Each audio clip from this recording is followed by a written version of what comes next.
November 16, 1951. Portsmouth Harbor, England. A Royal Navy Sea Fury roars down the flight deck of HMS Triumph, its engine screaming at full power as Lieutenant Peter Chilton fights the controls. He's coming in hot. Too hot. At 130 miles per hour, Chilton slams onto the carrier deck, skips once, twice, and misses all four arresting wires. On a normal aircraft carrier, this is the moment pilots die. 60 feet ahead waits a steel crash barricade. Behind it, parked aircraft, fuel trucks, and ammunition carts. If Chilton hits that barrier at full throttle, his jet will explode into the flight deck, killing anyone nearby. But today, something impossible happens. Instead of crashing, Chilton shoves the throttle forward. His aircraft lifts cleanly off the deck. He climbs back into the foggy English sky. No barricade. No fireball. No dead pilot. Just air and a second chance. Over the previous 12 months, carrier landing accidents destroyed 43 aircraft and killed 17 Royal Navy pilots. The U.S. Navy's numbers were even worse, 776 major aviation crashes in a single year. More than 2 per day. Every admiral knew the truth. Jet aircraft had arrived. Carrier decks had not kept up. And pilots were paying the price. What Chilton just used wasn't a new engine. Not a weapon. Not radar. It was a landing method so simple it looked stupid on paper. A method that experts mocked. Engineers rejected. And senior officers called physically impossible. Yet within 18 months, it would slash carrier crash rates by nearly 80% and permanently change naval aviation. And it all started with one pilot asking a forbidden question. Why does the runway have to be straight? The crisis began the moment jets replaced propeller planes. During World War II, carrier aircraft like the Hellcat and Corsair landed at around 70 knots. If a pilot came in too high or too fast, he simply cut throttle and dropped onto the deck. Jets couldn't do that. Early naval jets like the F-9F Panther landed at 125 knots, nearly twice the speed, and their engines took 7 full seconds to spool up from idle. 7 seconds doesn't sound like much. But when you're sinking toward the ocean at 20 feet per second, it's an eternity. This forced pilots into a deadly compromise. They had to land power on, keeping their engines roaring until the wheels touched down, because if they chopped throttle and missed the wires, they'd never regain lift in time. Which meant every landing became a one-shot gamble. On a traditional straight-deck carrier, the arresting wires stretched across just 60 feet of usable runway. Miss all 4? You had 2.1 seconds before hitting the crash barricade at full thrust. And when the barricade failed, which it often did, 30 tons of jet, fuel, and metal plowed straight into parked aircraft. Entire flight decks turned into firestorms. In March 1951 alone, USS Kearsarge lost 11 men when a barrier snapped and a jet slammed into 6 parked planes. The official accident report was clinical. Aircraft struck barrier at full power. Barrier separated. Aircraft continued forward into parked aircraft. Resulting fire destroyed 14 planes. Every senior officer saw the same pattern. Landing signal officers waved frantically. Engineers strengthened barriers. Design teams spent millions building emergency nets and reinforced cables. The British even experimented with rubber flight decks. Nothing solved the core problem. They weren't preventing crashes. They were just trying to survive them. By 1951, the U.S. Navy averaged more than 2 catastrophic carrier accidents per day. Royal Navy losses followed close behind.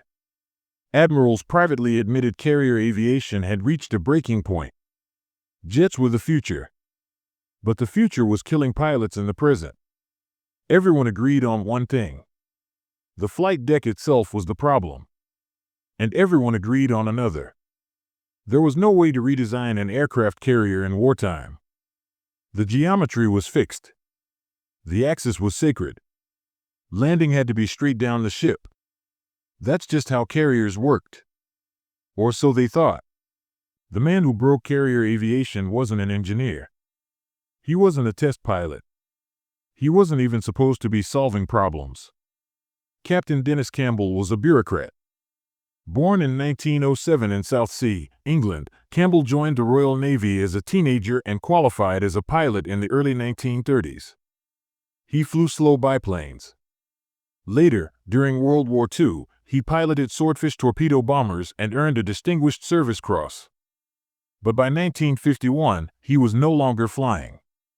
The Admiralty had parked him behind a desk at the Ministry of Supply, where his job was paperwork, coordinating schedules between the Navy and civilian contractors.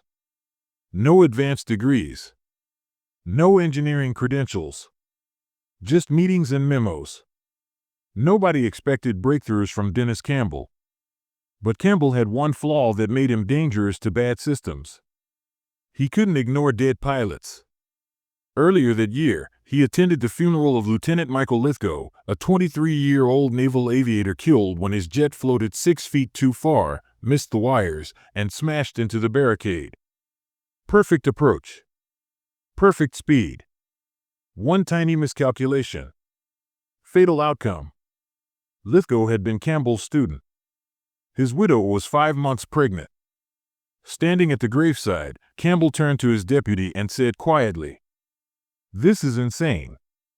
A pilot can do everything right and still die because 60 feet isn't enough margin for error." Most officers say things like that at funerals. Then they move on. Campbell didn't. He started pulling accident reports, interviewing landing signal officers, studying approach patterns. He wasn't trained to run simulations or aerodynamic models. So he did what non-engineers do. He drew pictures. One evening on a train from Portsmouth to London, Campbell opened his notebook and began sketching carrier decks. Straight lines. Wire layouts. Crash barriers. Then he tried something different. If you can't make the landing area longer, make it wider. If you can't make it wider because the ship's beam is fixed, angle it. He drew a flight deck slanted 10 degrees to port. Suddenly, the runway didn't end in steel. It ended in open ocean. Miss the wires? Throttle up. Fly away. No barricade. No parked aircraft. Just air. A second attempt. The idea was so simple it felt ridiculous, which meant either Campbell had discovered something brilliant, or he had missed something so obvious every real engineer already knew. On August 7, 1951, Captain Dennis Campbell booked a small conference room at the Ministry of Supply. In attendance were 6 senior aviation engineers, Rear Admiral Slattery, and Louis Boddington, Director of Naval Aircraft Development at Farnborough. Campbell opened his briefcase and laid a single sheet of paper on the table. A carrier deck. Angled 10 degrees. The reaction was immediate. "That's illegal." Commander James, the senior flight operations specialist, didn't bother softening it. The International Air Navigation Convention requires flight operations to align with the vessel's axis. What you're proposing violates established maritime aviation law. Another engineer leaned forward. "You're asking pilots to land across the ship's motion. Carriers pitch and roll around their keel. An angled deck means aircraft approach at an angle to that movement. They'll be fighting drift constantly. You'll increase crashes, not reduce them." Campbell tried to explain the go-around concept. "Miss the wires, add power, fly away." Commander James shook his head. "You're ignoring physics, Captain." Lieutenant Commander Goodhart started to speak, but Louis Boddington raised a hand. "Show me the math." Campbell blinked. "I'm sorry?" "The math," Boddington repeated. "An 8-degree deck angle. A 12-degree roll. What's the differential lateral drift during a 30-second approach?" Silence. Nobody in the room had calculated it. Boddington looked around. Not one engineer answered. Then he stood up. "Then we test it." Rear Admiral Slattery stared at him. "Lewis, if you paint an angled deck on one of my carriers and pilots start crashing, you'll end both your career and Captain Campbell's." Boddington nodded. "And if it works?" He glanced at Campbell. "Then we stop killing pilots who did everything right." The room went quiet. Within minutes, they authorized a radical experiment. No structural modifications. No shipyard rebuild. Just paint. They would outline an angled deck on HMS Triumph and run live landing trials. If pilots struggled with drift, the idea died. If not, everything changed. In September 1951, HMS Triumph left Portsmouth with a strange new marking painted across her flight deck. Not steel. Not concrete. Just a white outline showing where an angled runway would be. For 3 weeks, Royal Navy pilots flew touch-and-go approaches, pretending the painted line was real. No barricade. No arresting wires. Just visual reference. The engineers expected chaos. They expected drift problems. They expected pilots to fight the ship's motion. None of it happened. After 2 practice approaches, pilots adapted instinctively. Lieutenant Peter Chilton was one of the test flyers. On his 3rd run, he floated too far and missed the imaginary wires. Muscle memory kicked in. He shoved the throttle forward and climbed away.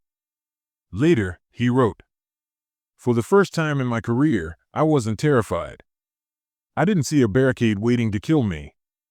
I just flew away. I felt like I'd been given my life back." The data confirmed it. Approach stability improved. Go-arounds became routine. No collisions. No panic. No deck fires. The drift problem everyone predicted simply didn't exist.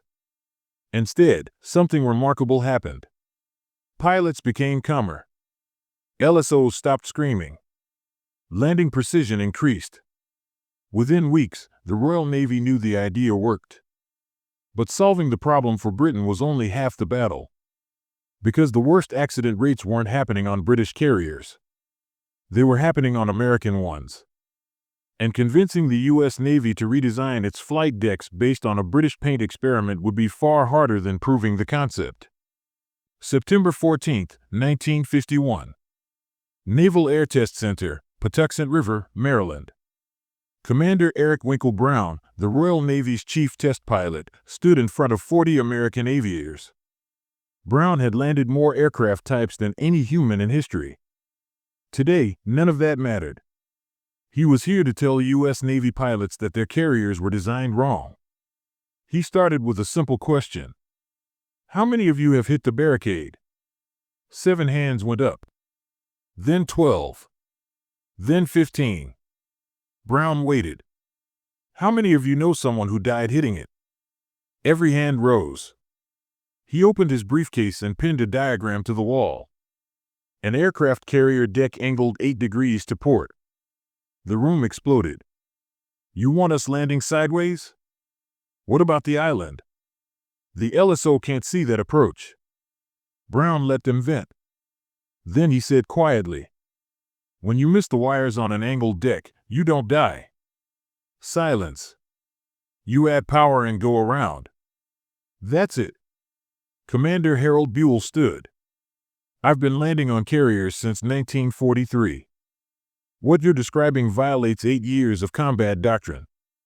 Brown didn't raise his voice. "I'm asking you to stop dying for a design flaw." Half the room nodded. The other half looked furious. Rear Admiral Apollo Sowsick, the senior U.S. Navy aviator present, stepped forward. "I observed the British trials. The concept works." The Bureau of Aeronautics objected immediately. They cited barrier success rates. They cited procedures. They cited tradition. Brown cut through it. "Your statistics measure barrier performance. They don't measure pilot survival." Then came the line that changed everything. "You're forcing 1952 aircraft into 1942 operations." The room went quiet. After a long pause, Sowsick spoke. "We'll test it on USS Midway. Paint trials. Simulated landings. He looked directly at the engineers. If it works, we modify a carrier. If it fails, we bury it. But we will not keep losing pilots to something we can test and fix. The order went out that afternoon. USS Midway would receive an angled deck and paint only. Careers were now on the line. The painted deck trials aboard USS Midway took less than 90 days. They didn't need longer. From the first week, the difference was obvious. Pilots who missed the wires simply throttled up and flew away. No barricade impacts. No secondary crashes. No flight deck fires. Landing signal officers reported calmer approaches. Go-arounds became routine instead of catastrophic. By early 1952, the U.S. Navy authorized structural conversion of USS Antietam into the world's first true angled deck carrier. Once operational, the results were staggering. Carrier landing accidents dropped by nearly 80%. Barrier crashes effectively disappeared. Jets could now attempt multiple landings without risking their lives. The landing zone was no longer a dead end. It was an escape route. Within 2 years, every major carrier Navy followed. The U.S. Navy retrofitted Midway, Forrestal, and Essex-class carriers. The Royal Navy rebuilt HMS Ark Royal. France converted Clemenceau. Even the Soviet Navy adopted the angled deck. A design dismissed as illegal and amateur now became global standard. What had started as a pencil sketch on a train ride had rewritten naval aviation. Captain Dennis Campbell never patented the angled deck. He never gave keynote speeches. He never called himself an innovator. After the conversions, he returned quietly to administrative duty. The Royal Navy promoted him once, then moved on. By the late 1950s, angled decks were so normal that younger pilots assumed they'd always existed. They didn't know that just a few years earlier, missing the wires meant death. They didn't know their second chances were invented by a desk officer with a notebook. Today, every modern aircraft carrier on Earth uses Campbell's angled deck. From American supercarriers to French and British fleets. The design has saved tens of thousands of pilots, prevented countless deck fires, and turned carrier landings from a one-shot gamble into a recoverable mistake. Campbell died in 1998. Most obituaries mentioned his wartime service. None mentioned that he fundamentally changed naval aviation. But pilots remember. Because every time a jet misses the wires and climbs safely back into the sky, they're living inside his idea. And here's the real lesson. Every admiral saw the problem. Every engineer understood the danger. But only one man questioned the assumption nobody else would touch. Why does the runway have to be straight? Innovation doesn't come from credentials. It comes from refusing to accept systems that kill good people. Sometimes the bravest thing isn't following doctrine. It's drawing a crooked line and daring everyone else to test it.